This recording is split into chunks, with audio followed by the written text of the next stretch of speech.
Mom is coming to the ridge.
Living way out in the country. We had some wind last night and it's Monday morning. What a wonderful thing. Oh no. And it's 24 degrees without the wind. We had a huge windstorm last night and there's this massive tree down in the road. I'm pretty upset about it, honestly. It's 7 in the morning, you guys. We were headed to the gym and this happens. I'm pretty upset about this particular tree too because I found a beautiful lion's mane on it last year. For a while now, Andy and I have been feeling a deep draw towards getting closer to the Lord and just following his path. We've had a lot of amazing experiences. Before being baptized and definitely after being baptized, there have been a lot of trials, tribulations. There have been a lot of ups and downs, but everything has taught us that the most important thing in life is serving the Lord and living for Jesus. So that has a lot to do with the name change here on this channel. It has everything to do with it, actually. I feel like Lorette Heidi Hood was a stepping stone, and it is kind of like a major growth moment for me and for Andy. And Your Way living signifies that, and it's not my way, it is God's way. And we are fully ready to just let him shape us, mold us, direct us, guide us in every way. I was just really convicted to change the channel name. And now, of course, when you kind of start to shift your mindset to that, to get rid of a lot of things that are not serving you to serve the Lord, I don't know, now I just make connections all through life. Like, this is the day after we changed the channel name and there's a tree down in the road, in the driveway.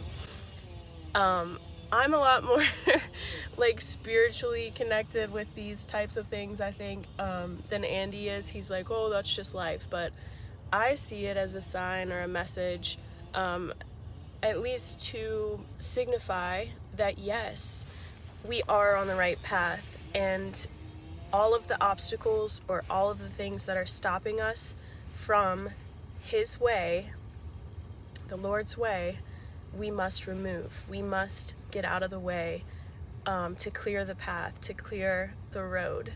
And I just think it's such a beautiful testament. It's him speaking, because he's saying, I'm not going to do it for you. You have to do it.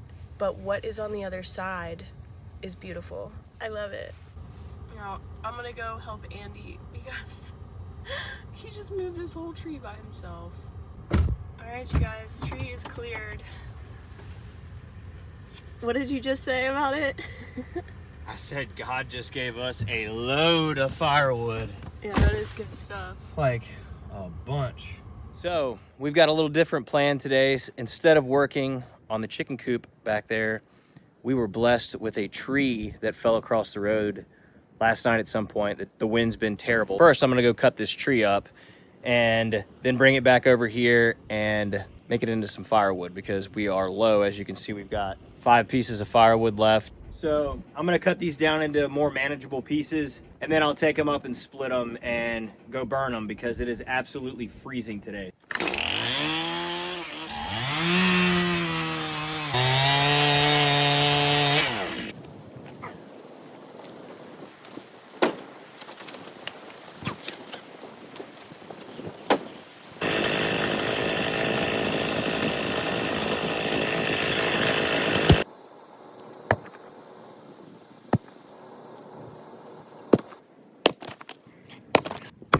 Oh.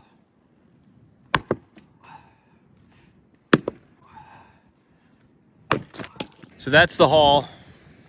I'm gonna stack them up over here on these little log deals. I don't have anything built yet to store this under, but this is gonna be enough wood for at least a week or so.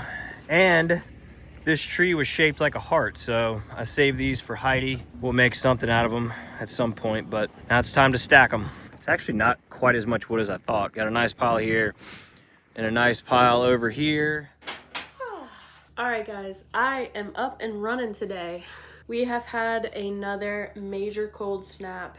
It has been absolutely brutal. We went from some of those beautiful 60-degree days to now we are back feeling like it's in the teens and lots of wind and just frigid cold. Hopefully there won't be too many freezing cold days left, because as you guys know, spring is approaching. And this year I am going to be doing gardening correctly. I'm going to be following the schedule for this area. I'm going to have everything ready so I'm not in the middle of June just getting some plants in the ground. I actually ended up having a pretty decent harvest last year considering we weren't here a lot. We didn't keep the weeds under control. I got the plants in the ground right before the heat of the summer. This year, I am planting the garden with intention and care, and I'm so excited because I truly do enjoy having a garden. It's so fulfilling. There's no better feeling than eating and harvesting food that you grow yourself. So that is what I'm going to be doing today. I've gotten all of my stuff together that I need to start my seeds indoors. I'm going to show you guys what all I've got. It's honestly not that much. I'm keeping things pretty simple, I think. We're going to be mixing up some seed starting soil, getting our trays all together, setting all that up with the heat mats and some lights, and yeah, planting the little seeds and getting them going. So it's a really special day and I can't wait to show you guys what I'm planting. I got a new pair of gloves yesterday and I'm so excited to break them in. This process of mixing the soil should be super simple. I'm not gonna overcomplicate it and we're not gonna forget to have some fun. Right, Charlie? We gotta have fun. All right, let's get this soil mixed up. Got my wheelbarrow here, and I'm hoping I got enough of these. I got 3 of these little organic seed starter soil bags. It says it's already got peat moss in it, and the coconut core, and some vermiculite. So it's already got some stuff added to it, but I am gonna add one extra little thing, just a little bit. There's a lot of different opinions on this soil that you use. You can pretty much use whatever you want as long as it's nice and loose and well-drained, powdery type of soil, because we want our roots to be able to grow and expand in these little cells as easily as possible. I feel like it is important to have some nutrients in there as well because they are going to be in that soil before we transplant them. So, all right, so first I got 3 of these and I'm going to dump them into my wheelbarrow and I'll show y'all what I am going to mix a little bit in with them. in them.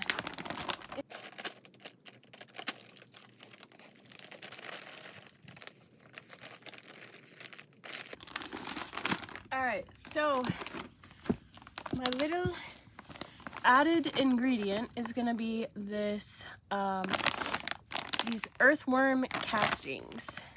I'm not going to put very much, maybe like 3 or 4 handfuls in there. This is just going to add more nutrients to our soil.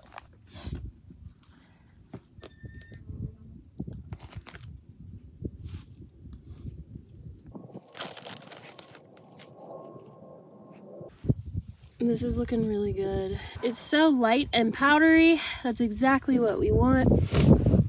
Get it all mixed up good, and then we're gonna get it nice and damp, and I'm gonna fill up our seed trays. So I've just got some water here, and I'm gonna add this in until I get a good, nice, moist consistency with the soil, so that it kind of holds its shape, but it's not too dripping wet.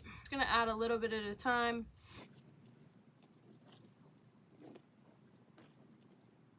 And we are gonna get our hands dirty.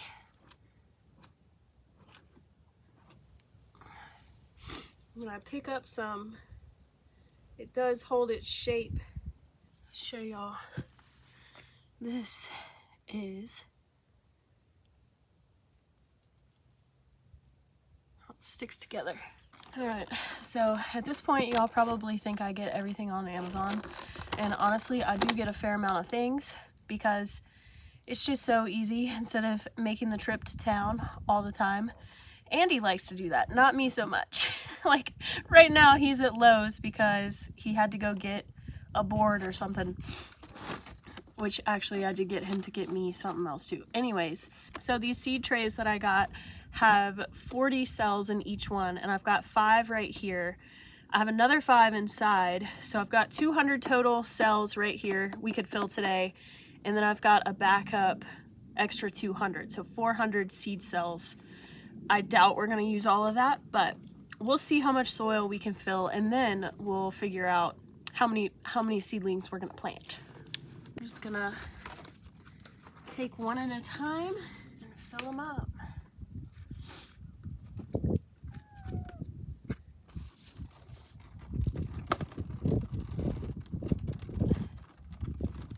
Fishy.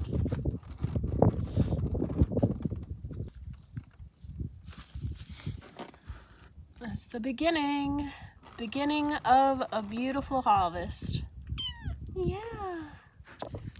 All right, guys, we're almost done with this step, and I'm gonna take you guys to my little seed station, a little seed starting station up here on the porch once we get this last one filled.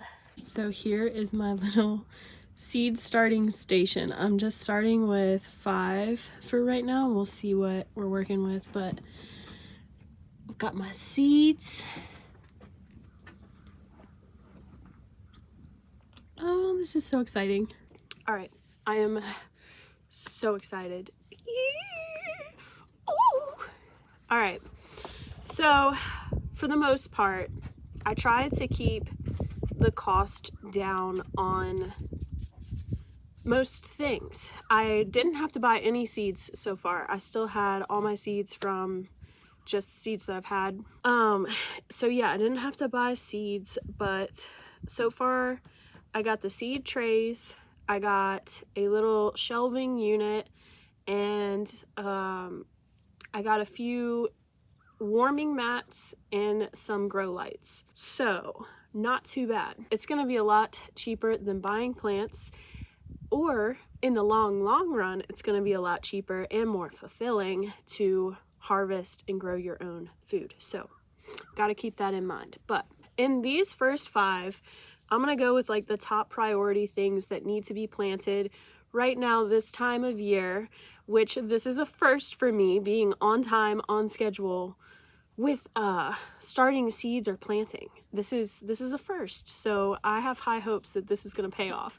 So some of the crops that, because we are in Zone 7 here in Virginia, late February is the time to start your seeds inside for tomatoes, peppers, any of your like brassicas. I've got some broccoli, bok choy. I can't wait to do peppers. I'm doing a ton of peppers, tons of tomatoes, basil. What else?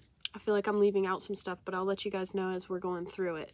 So I've got my little name tag thingies here and this cute little thing that came with the seed trays. It's like a little measuring stick to make sure you don't put your seeds too deep, which is important. I might use my phone to Google some of these because I am definitely not a master gardener, and I'm not claiming to be, but I am going to try my best. So I feel like you can't have a garden without tomatoes, obviously. That is a must. So we're going to start with some tomatoes. And I've got a few different varieties. I've got some yellow beefsteak. I've got some black cherries, some regular cherries, red cherry tomatoes, some Rutgers, and a pink beefsteak. And that's it for tomatoes. But I'm thinking about doing at least 4 to 5 plants per variety, so we can have a lot of tomatoes, and we can always add more later. But that's a really good starting point, I feel like. A little hack that I learned is, depending on the size of your seed, you can use that to figure out how deep to plant your seed. Like, these are pretty tiny, so we only want to do like a quarter of an inch deep for the tomatoes. I'm gonna go ahead and poke these holes just to make my life a lot easier. We're gonna be planting the yellow beefsteaks first. And for these, I'm just gonna be doing 1 seed per cell.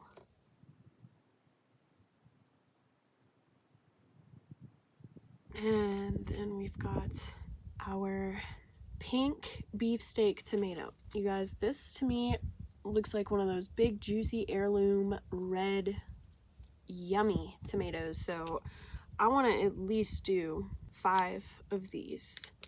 Might just plant the rest of them because I've only got a handful of these seeds. Hopefully Sonny, Andy's grandfather, will give us some more tomato plants this year. Last year he gave us some that he grew from seed, and one in particular produced so many tomatoes. It was more like a tomato bush. All right guys, so I've got my first tray done here, and I'm pretty proud of myself because I thought for the last like 5 minutes, which one should I put in this final row here? And then I was like, you know what? I don't need to fill it just because it's there. Because right here, I have 35 tomato seeds planted.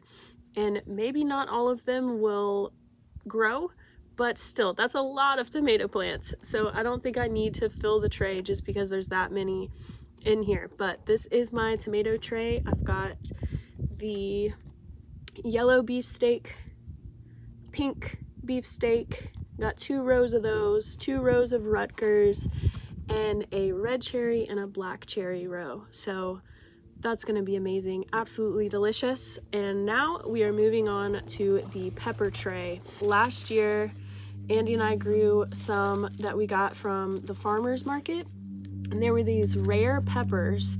One was this one right here. It was called JRG, and I saved a bunch of the seeds. We turned them into pepper flakes, and they are so hot, so good. They're kind of similar to a habanero with that like fruity taste, which I love. They're very spicy, but they're really good, and I think they would make the perfect hot sauce. So I want to grow enough that we can experiment with some homemade hot sauce. I've got some bird's eye peppers, which are like your Chinese style pepper, which is great in like stir fry. Some habaneros, got some red bell pepper, orange bell pepper, and some pepperoncinis. Ugh, I love pepperoncinis. So I'm gonna get this tray filled up and then we're moving on to the next. I love how it looks so sunny and warm on the camera, but it's not, you guys. I am freezing and I can't wait to go inside. I'm almost done. I've got my whole tomato tray here. I did cave and I went ahead and filled the last row because I thought maybe I could trade some tomato plants with Sunny this year. So I did another row of some black cherries, and then I did all of my peppers in one tray, the JRGs, pepperoncinis, habaneros, red bell peppers, orange bell peppers, and some bird's eye. Making me hungry thinking about all the yummy, delicious meals. And then this one, I did kind of like an oddball tray. I'd never have good luck with herbs. I think it's because I've always tried to start them when it was way too hot. So I did an entire half of a tray with basil. So hopefully I can grow it. It does really well before it gets too hot, and then we can dehydrate it, and I will have dried basil for the entire year. And then I did something that I've never grown before, which is eggplant. And it's so good for you, I figured why not? And it's a big vegetable, and I feel like it would be good to give away to friends and family too. I'm thinking maybe letting them just kind of grow up the sides of the garden fence. We will see. So these three right here will be my trays that are gonna be on top of my heating mats because they like it nice and warm, and the farmhouse is having a hard time staying warm right now. But I still have 2 trays left. And I'm gonna try to squeeze in here a lot of my brassicas and lettuces. So I'm talking Brussels sprouts, my broccoli, some cabbage. I've got some thyme, some romaine, bok choy, love bok choy, and some gourmet lettuce mix. So I am gonna fill these up super quick and then go get these set up inside. And so I will tune in with you guys once I get the rest of these filled in. All right, you guys, it is time to take our trays inside and put them on the rack so that they will be in their little spot where they're gonna be growing. Yay!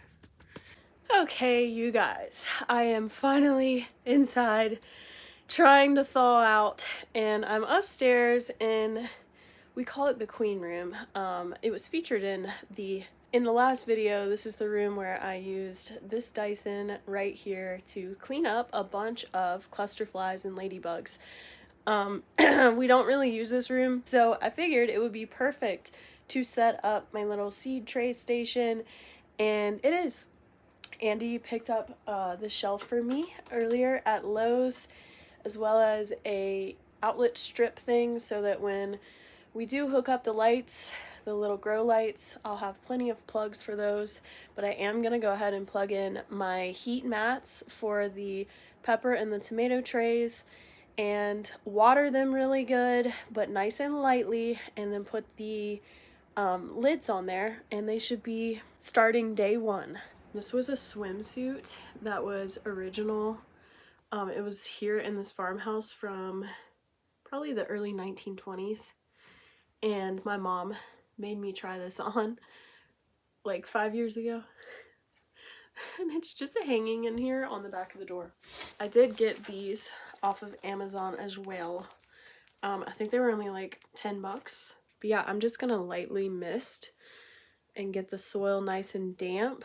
And then I'm also gonna pour some water into the bottom of the trays so that it's really just bottom watering, but yeah, we're gonna go ahead and wet the tops too.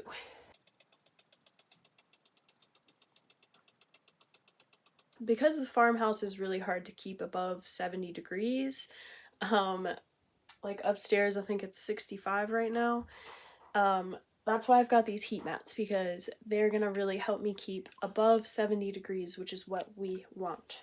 All right, you guys, I have everything watered here, and the heat mats are under our warm trays, and I'm just gonna put the lids on the warm trays only, just to trap that warmth in there and that humidity. All right, guys, I'm in the kitchen. It is 5 o'clock, and we're gonna cook dinner. We're making chili and cornbread to get us through these next few freezing days. But yeah, I will tune in with y'all tomorrow. I don't know what we're doing yet. We might go fishing or we might continue projects here at the farm. It's been an off week for both of us with the weather, and yeah. All right, you guys, just want to give you a quick update here before me and Heidi take this wall down. And here's the issue. So it's basically like a 12-inch difference. We're on a slope here. So I just wanted to prop this up in order to see how much of a gap there was below it. So I found these cool blocks.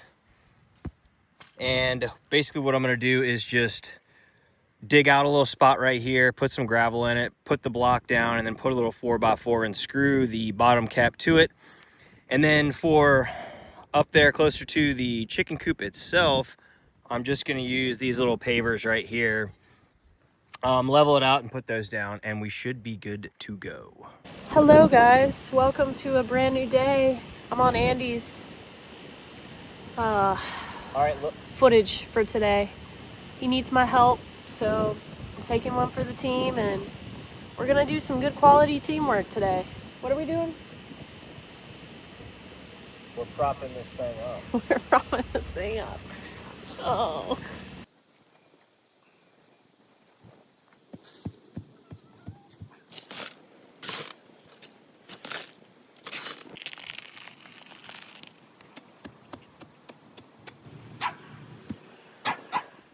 Good morning, y'all. So, I'm really excited about today because it is gorgeous outside. The sun is shining finally again. We've had a lot of rain and really cold weather again, so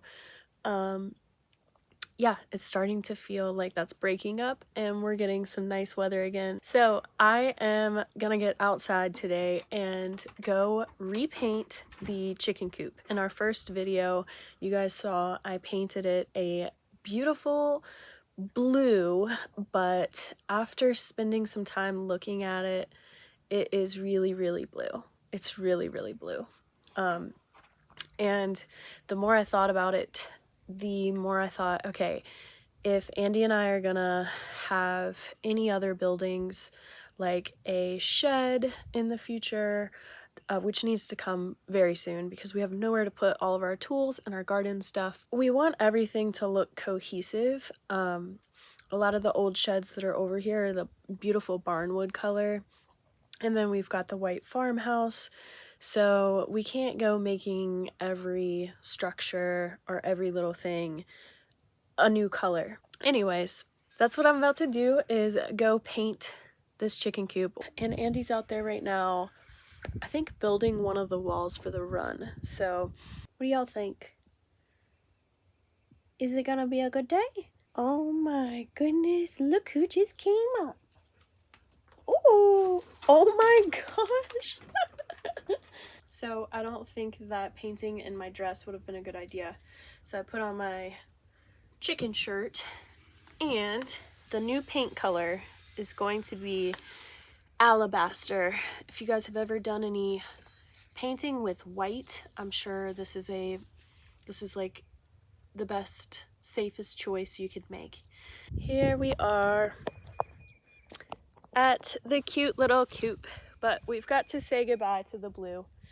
It is time, but I love this color blue, and I think it's gonna look so cute with the green grass if we do it as like trim around the windows or some shutters or some flower boxes or maybe the door. I will definitely be incorporating some cute little colors like this, but we need a blank slate.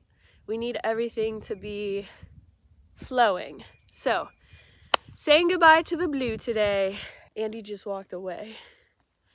Like, I don't know, maybe all this is in my head, but I'm pretty sure he just walked away. Like, okay, he was like, hey, you want me to shake up your paint can? And I was like, yes, please, thank you, that's so nice. And then, so he did that, and then he walked away, and he's inside right now, but obviously he knows that I don't have anything to open this with, so he's waiting. I'm gonna have to ask him to open it now when he comes back. I don't know. I feel like he likes it when I need his help. It's really sweet. And I do. I need his help. I need you to open it.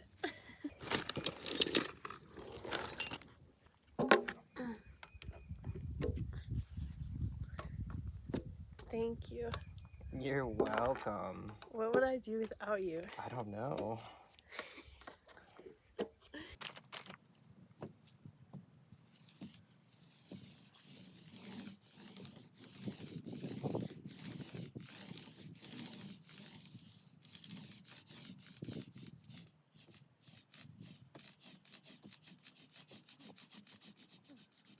All right. One side done. 3 to go. I'm not going to bore you guys too much. But yeah, I will definitely show you guys the after. Andy, what you got there? The old tampon bar. Back with the tampon bar. Gotta put it to use. Could you believe those people at Tractor Supply didn't know what a tampon bar was? I can believe it. Yep, me too. All right, guys, that is the first coat of white. I still need to take a paintbrush and go all through the cracks and all along the edges, but yes, I think it looks a lot better. It wouldn't be me if I wasn't indecisive, just a little bit. That's just how I am. So I think that this is here to stay. The white is here to stay. Yeah. Well, I have finished the first coat of paint on the whole coop and did all of the trim and the little lines in between, which took quite a while. And I got to thinking, I was like, you know,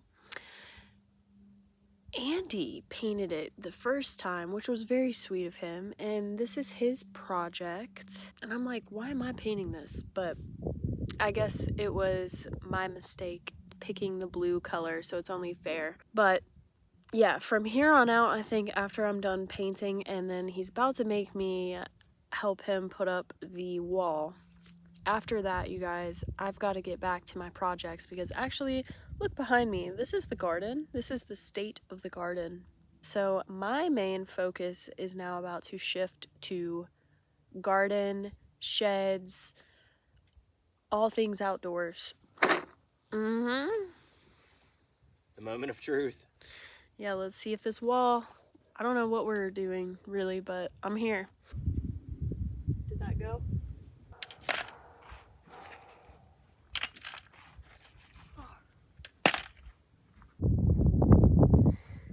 Okay guys, so quick little update. I am back with my seed trays and I've been checking them like every day, every other day. And guess what? Today I checked them.